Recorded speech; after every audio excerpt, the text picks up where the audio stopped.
आजिकली समस्तक हाथ रही mobile phone. एपरिक छोट पिला माने मध्य बहु समय धरी मोबाइल व्यवहार करुछंती। सबु इलेक्ट्रोनिक्स डिवाइस परी मोबाइल फोन मध्य इलेक्ट्रोमैग्नेटिक रेडिएशन जनरेट करिथाए। बहु समय धरी यही रेडिएशन मध्य रहिले मुंड बिंधा ठारू आरंभ करी चर्म रोग, सेल डैमेज, फर्टिलिटी प्रॉब्लम आदि समस्या देखा देइथाए।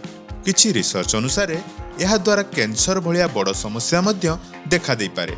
मोबाइल फोन व्यवहार समय रे किछि सावधानता एवं दैनिक जीवनचर्या रे किछि छोट परिवर्तन करी आमे भविष्यत रे एक बड़ विपत्ति को टाली देइ परिबा। आजिर ए वीडियो रे जानंतु मोबाइल रेडिएशन कम करिवार 8टी उपाय।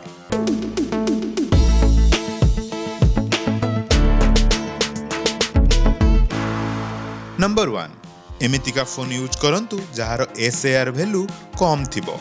आपनक मोबाइल रो SAR वैल्यू *#07# डायल करी जानि परिबे। यह जदि 1.6 वाट पर केजी रु ऊपर अछि ताहले शरीर पई क्षतिकारक।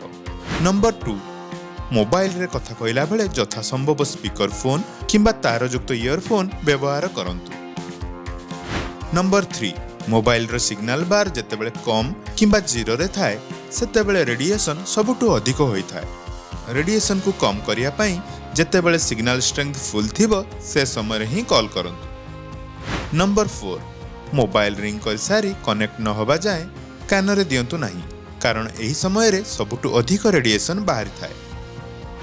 नंबर 5, छोट पिला मानकु मोबाइल ठारू दूर रे रखंतु। इंग्लैंड, फ्रांस, जर्मनी आदि देश छोट पिला मानकर बहुत समय जाए मोबाइल व्यवहार उपरे कटकणा लगाई सारिछंती।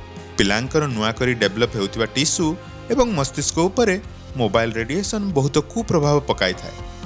नंबर 6, दिन रे जेते समय पारिबे मोबाइल ठू दूर रे रुहंतु। एपरिक एहाकू आपनको देह एवं मस्तिष्क ठू सब बेले दूर रे रखिया पई चेष्टा करंतु। नंबर 7, सोइबा बेले केबे भी मोबाइल फोन पाखर रखी सुहंतु नाही। नंबर 8, लंबा समय कानर देई मोबाइल रे कथा हुअंतु नाही। जदि निहाती आवश्यक ताहले आपण टेक्स्ट मेसेज करंतु। टेक्स्ट मेसेज द्वारा रेडिएशन लो प्रभाव कम पड़ी था। दैनिक जीवन शैली रे एमिति किछि परिवर्तन करी आपण मोबाइल रेडिएशन लो कुप्रभाव को बहु मात्रा रे नियंत्रण करि परिबे। पुणी देखा हेबो आउ एक वीडियो रे। आम चैनल को सब्सक्राइब करंतु। उत्तम स्वास्थ्य, उचित खाद्य, उपचार एवं प्रतिकार आदि विषय रे नुआ नुआ वीडियो को एंजॉय करंतु।